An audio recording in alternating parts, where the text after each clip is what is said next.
fun shoulder workout, Arnold weekend.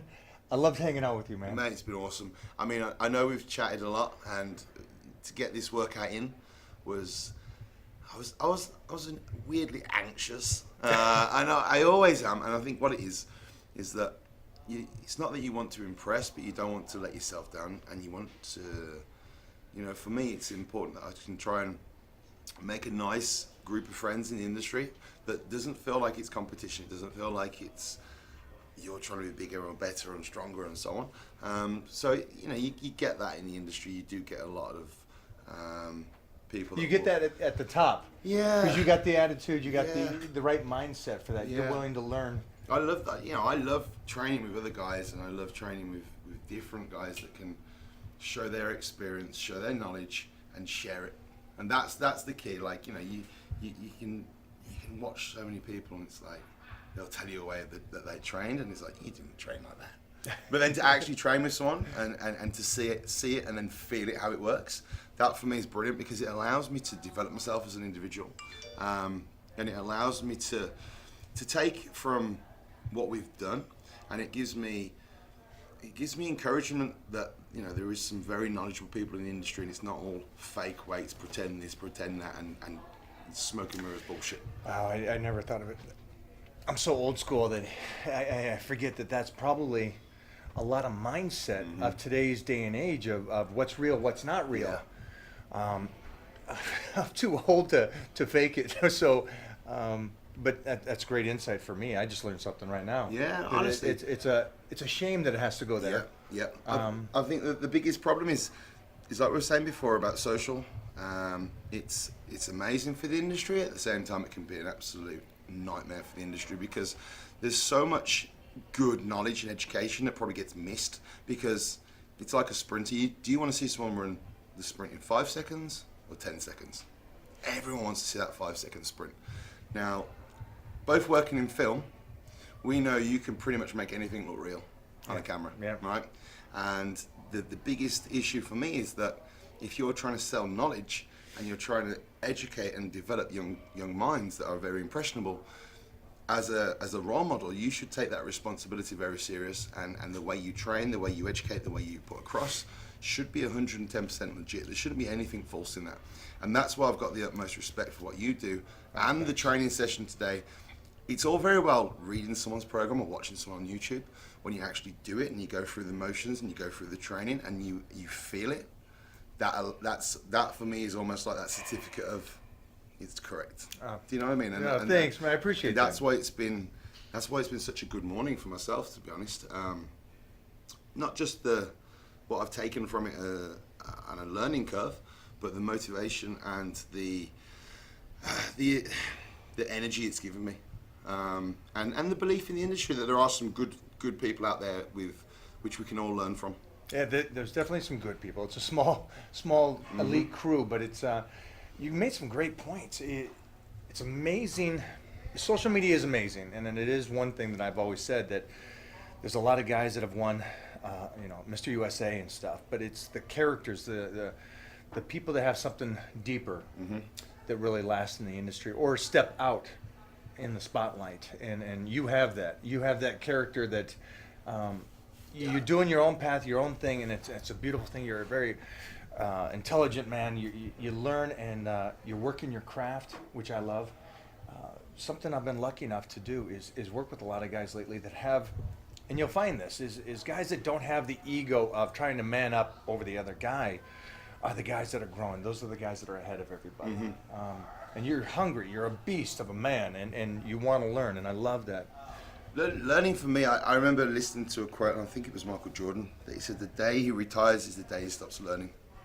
And that for me is something I take into every aspect of life. And if I don't feel like I'm better tomorrow than what I was today, that for me, the passion's gone in that area. So I try and move and switch.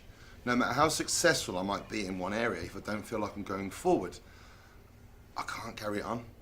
And I was a professional sports player. I played cricket, which is a really gay sport, I know that. It's a men's sport, it's a gentleman's sport. But I played at a real high level, and I just lost that passion for it, so I just quit. I was paid professional, do you know what I mean? And it just gone. And for me, it was a crazy sort of. That was probably the time where I really sort of changed from a boy into a man, and I went through a real dark place, emotionally and physically. Dropped a lot of weight. If you've seen my transformation program, well, not program, but the transformation pictures of me, I was probably 2% body fat, and that wasn't a good 2% body fat. That was. I couldn't eat, I couldn't train, I couldn't focus. I went through 6 months of crazy depression. Is it all right to ask what happened? Yeah, well, I lost my granddad, I lost my career, and I lost. It was my first ever girlfriend within the space of like 2 weeks. And at 18, 19, that as a young man, sort of very, it was massive. Like I was a professional sports player from 12 till I was 18, 19, got an injury which put me out. And my granddad passed away suddenly. He was also massively, part of my life, big part of my life. And then the first girlfriend was a couple of years. So all of that to happen in such a short space of time for a young man going through that change was crazy. And I just literally, like overnight, I just couldn't eat, I couldn't train, I couldn't get up, I couldn't focus. And what pulled me back out was I was out shopping with my mom and I collapsed on her. Nutrition? Yeah. I couldn't eat. I was eating and being sick. Right. The doctors said that I had bulimia, which I wasn't making myself sick, so I was stupid. Then it was anorexia. And it was mindset. I just couldn't function to get myself into that place I needed to be. Right. And I didn't have that energy to want to do it. And it was really strange. And then I remember collapsing. I was shopping out with my mum, collapsed on her, ended up, next thing you know, I was in hospital on a drip. And it was like, that was the wake-up call. It was like, what am I doing? In the hospital on an IV, and boom. Yeah. And then I literally force-fed myself beans, oats, and eggs for like 6 weeks. And at this time you were 19, 20? Yeah, 20. And that was the picture that everyone was like, oh, he was a bullied schoolboy. I wasn't. I was never bullied as a schoolboy. I was actually a very strong kid. It was that, like, depression moment that sort of sent me. I lost 4 or 5 stone in like 3 or 4 months. Just went straight down, and then when I got back up, it was almost like I was reborn and like energized again. Right. But what was hard for me, I've always been very ambitious, trying to find where to put that ambition. And I was bouncing from wall to wall. I was like, I had all this energy and I wanted to do something, but I didn't know what it was. And then I remember getting into all different types of training. I think that's where the gym's really good for people, because it allows every single person to feel good about themselves no matter what they're doing. You might be doing on the cross trainer, on the treadmill, on the rower, or in the weights room. You can see an improvement every day if you do it properly. Yeah. And I think that's massively important when you're in a dark place, to be able to see that progression, and you can see it happening in front of you, that you can go every day a little bit stronger, a little bit bigger, a little bit better. Baby steps. Yeah, and like that man we spoke to today who was in the army, who said he's dropped all that weight. 200 pounds? Yeah. We talked to a guy earlier that went through a crisis and he knew he wasn't healthy, and he took off 200 pounds in 1 year. Yeah, and that... Did you see the passion though he had? Yeah. He was shaking. He was so not nervous, just his energy to tell the story, and that I could relate to that very much.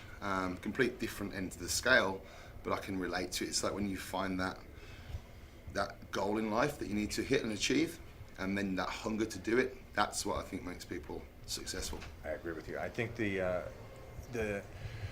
got to go through those dark times, and we all go through those dark times. And I think from the outside in, everybody looks at like us and says, "Well, you guys always been kicking ass."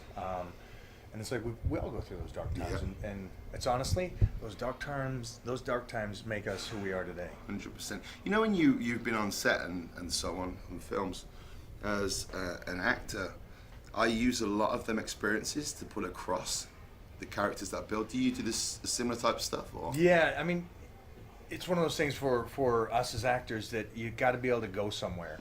If it's that rage, you have to be able to experience that, or the happiness, either spectrum. And I'm one of those guys that carries my heart on my sleeve, so it's easy for me to go to those emotions. And then when it comes to weight training and working out, like you said, it's the baby steps, and I've always been one of those guys that baby steps. But I love the battle in the gym.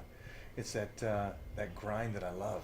I adapt that as well. So like the method acting as an actor, when I'm in the gym and properly in the zone, I adapt that style to my training. So I'll find that dark place, I'll set myself a goal, and almost be like, if I hit that goal, that dark place is gone. If I don't, I'm still there.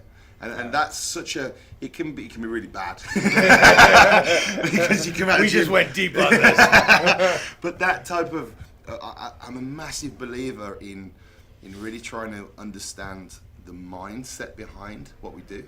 Just going into a gym and moving weights, it seems pointless if you understand Agreed. why you're moving them weights. And Agreed. it doesn't just have to be for an external look, but if you can really find the deep meaning to why you're moving that weight, why you get to the gym, why you turn up, and whether it's in the gym, whether it's business, whether it's life. Well, look at what we did today. We trained with a bodybuilder, great shape, muscular everywhere. We trained with a young buck, 21 years old, over 300 pounds, that plays football.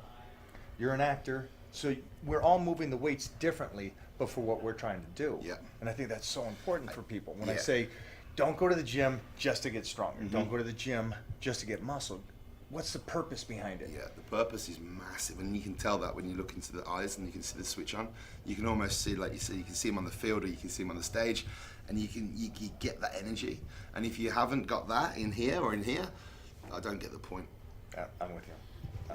I'm proud of everything that you're doing. I'm glad we hooked up. It was instant for me. Hanging out with you was instant brotherhood. It's a cool barbaric feel. It was man. awesome. I love it, man. When you hit body power. Body power. Coming over. Welcome to the UK. I love it, man. Mike, it's been a pleasure. Brother. Thank you so much. Thank you. Thank you very much. Let's get these guys some food. We've got to We're get out of off. here.